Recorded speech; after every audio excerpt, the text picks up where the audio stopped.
Jangan lupa like dan subscribe channel YouTube MCIAT Asamani. Membikin suatu yang baru agama nggak boleh. Bikin kelompok, bikin firqah, bikin ajaran. Seperti ajaran tarekat, ajaran tasawuf. Islam nggak pernah mengajarkan. Nabi nggak pernah mengajarkan. Kemudian dibagi lagi. Ini ada tarekat, ada syariat, ada hakikat, ada ma'rifat. Nggak ada dari Nabi SAW. Nggak ada dari sahabat. Ini sesuatu yang muhdats, yang baru dalam agama, yang Nabi nggak contohkan. Nggak ada. Nggak ada tarekat, syariat, hakikat, ma'rifat. Maka kata para ulama dalam tasawuf itu awalnya bid'ah dan akhirnya zindiq. Awalnya bid'ah karena Nabi nggak contohkan, sesuatu yang baru dalam agama, akhirnya zindiq. Karena ketika dia sudah membagi menjadi 4 golongan itu, 4 tingkatan, nanti kalau sudah sampai kepada hakikat ma'rifat, kata mereka sudah nggak ada beban syariat lagi. Sudah nggak wajib sholat, nggak wajib puasa. Apa benar begitu dalam Islam? Nggak benar. Sekarang orang yang paling mulia dari seluruh manusia siapa? Rasulullah Sallallahu Alaihi Wasallam. Nabi tetap sholat sampai akhir hayatnya. Nabi puasa sampai akhir hayatnya. Dan semua Nabi laksanakan agama ini. Sebagaimana Allah berfirman di akhir surah Al-Hijr, wa'bud rabbaka hatta ya'tiyakal yaqin. Beribadah kamu kepada Allah sampai datangnya al-yaqin. Maksudnya al-yaqin al-maut, kematian. Nabi terus ibadah kepada Allah. Enggak ada dalam Islam dibagi, oh kamu ini masih baru, kamu ini tarekat syariat kamu. Kalau saya sudah wali, nggak perlu lagi sholat, nggak perlu puasa. Betul, wali syaitan. Yang seperti itu, wali syaitan. Gimana dia menggugurkan kewajiban sholat? Kalau orang mengatakan bagi saya sholat tidak wajib dan sudah sampai hujah pada dia, kafir, keluar dari Islam. Orang itu keluar dari agama Islam. Kalau dia mengatakan bahwa puasa Ramadan nggak wajib bagi saya karena saya sudah mencapai derajat wali, kafir, keluar dari Islam. Kalau sudah sampai hujah pada dia. Ini sepakat para ulama tentang masalah ini. Dan mereka lagi bagi nanti tentang hakikat dan syariat. Dan yang lainnya mereka bagi. Dan nanti juga saya bahas di buku ini. Nggak ada. Makanya Al-Hafidz Ibnu Katsir ketika menjelaskan ayat ini, al-yawma akmaltu lakum dinakum wa atmamtu alaikum ni'mati wa raditu lakumul Islam madina.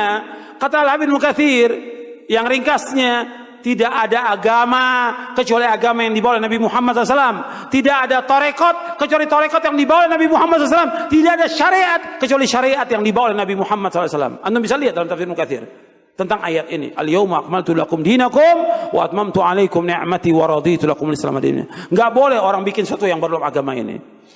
Yang tujuan mereka untuk mencapai kepada Allah tidak bisa sampai kepada Allah. Semua firqah, semua golongan, semua yang baru yang dibuat oleh manusia tidak akan sampai kepada Allah kecuali dengan apa yang dilaksanakan Rasulullah SAW dan para sahabatnya baru akan sampai kepada Allah Taala. Itu penjelasan para ulama. Harus jelas dan tegas disampaikan kepada umat ini supaya umat tidak sesat. Kemudian tasawuf. Tasawuf ini juga dirusak. Mengapa tasawuf ini dirusak? Karena penyebar Islam kemana-mana itu para ulama sufi dan para pejuang Islam yang gigih dalam berjihad dari dulu ulama sufi. Dan ini barat tahu kalau sufi ini perannya besar. Maka orang-orang barat melalui salah satu aliran yang tidak benar, yaitu Wahabi, berusaha merusak reputasi nama baik orang-orang sufi. Sampai ada orang-orang Wahabi menulis buku. Ada orang Wahabi menulis buku berjudul, dia orang Wahabi ya, ada yang mengatakan, kata dia, haribu at-turuqas sufiyah qabla an tuharibul yahud. Perangi tarekat-tarekat sufi sebelum kalian memerangi Yahudi. Mengapa? Fa inna turuq as-sufiyah lubbul yahudiyah. Karena tarekat-tarekat sufi adalah intisari ajaran Yahudi. Itu mereka bilang begitu. Karena memang pilar Islam itu ada 3, yaitu iman, Islam, ihsan. Iman ini adalah akidah, Islam ini adalah fikih, kemudian ihsan adalah akhlak atau tasawuf. Ini ketiga-tiganya dirusak. Belum lagi yang namanya akhlak ini dirusak melalui liberalisme, pluralisme. Ini tugas kita ya. Jadi adik-adik, saudara-saudaraku di Pekanbaru, umat Islam ini kalau ingin menang, oleh Allah diberikan kekuatan, kuncinya adalah ada dua. Pertama, kembali kepada akidah Ahlus Sunnah wal Jamaah, Islam yang sahih. Yang kedua, umat Islam ini perlu banyak melakukan amal-amal sholeh. Ya, termasuk yang tasawuf itu. Karena tasawuf ini memang apa namanya? Orang-orang sufi itu cara mengislamkan itu pandai. Di buku-buku ya, di buku-buku tulisan orang-orang barat, Islam ini di akhir zaman, sebelum sekarang, yang paling berjasa dalam menyebarkan Islam itu orang sufi. Orang barat mengirimkan misionaris ke Afrika. Sekian puluh tahun gak mampu mengislamkan banyak orang, sampai berkampung-kampung. Datang ulama sufi ke situ. Hanya dalam hitungan beberapa bulan satu kampung masuk Islam. Itu orang sufi. Dulu ada seorang ulama sufi dari Yaman. Dia punya kawan tinggal di Afrika. Lalu kawannya ini bilang, di Afrika ini sulit masuk Islam katanya. Loh kenapa? Ya gak tahulah, mungkin hatinya keras. Lalu kata ulama sufi dari Yaman, coba saya carikan lahan di situ. Saya mau buka toko, buka warung.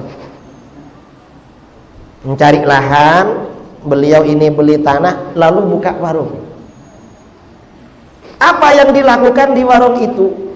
Setiap ada orang membeli, pasti dikasih hadiah. Kalau orang beli kopi, dikasih hadiah gula. Orang beli beras, dikasih hadiah garam, dikasih apa? Loh kok dikasih gula? Loh kalau kopi gak ada gulanya kurang enak. Biar tak kasih hadiah. Setiap orang beli dikasih hadiah. Lama-lama tanya, kamu ini kok selalu ngasih hadiah? Ini ajaran agama kami, suruh ngasih hadiah pada orang. Setelah orang di kampung itu senang, lalu kata ulama sufi ini, gimana, kamu mau nggak ikut agama kami? Kita ini sudah tua, sudahlah biar. Oh kalau biarkanlah, kami sudah tua. Ya kalau begitu anaknya kalau malam bawa ke sini, saya kasih makan, saya ajari ajaran agama kami. Akhirnya anak-anak kecil di kampung itu, karena setiap orang kampung berbelanja membawa anaknya, setiap pulang dikasih permen sama ulama sufi itu. Anak-anak kampung senang pada pedagang itu. Akhirnya anak-anak kampung ini setiap malam ngaji di situ. Dan setiap pulang, pesan dari ulama sufi itu cium tangan orang tua kampung. Itu ajaran kita. Akhirnya anak-anaknya masuk Islam, tak lama kemudian orang tuanya juga masuk Islam. Ini cara sufi. Para ulama sufi ini hebat memang mengislamkan orang. Dan Islam disebarkan di tengah-tengah bangsa kita ini melalui tarekat-tarekat sufi. Ini sekarang yang fikih mau dirusak dengan anti mazhab, ya, dengan alasan kembali pada Quran dan hadis. Yang akidah dirusak juga dengan akidah-akidah baru. Ya semuanya lah akidah-akidah yang baru. Yang tasawuf dirusak dengan orang-orang yang anti tasawuf. Dan karena orang sufi ini rajin berzikir, tradisi-tradisi berzikir ini dirusak semuanya. Dibilang bid'ah, dibilang sesat segala macam. Padahal itu dalilnya sangat kuat. Ada dalilnya semua. Ajaran-ajaran Islam yang diwariskan oleh ulama-ulama dulu dalilnya kuat. Ada di dalam kitab-kitab tafsir, dalam Al-Quran dan di dalam kitab-kitab hadis.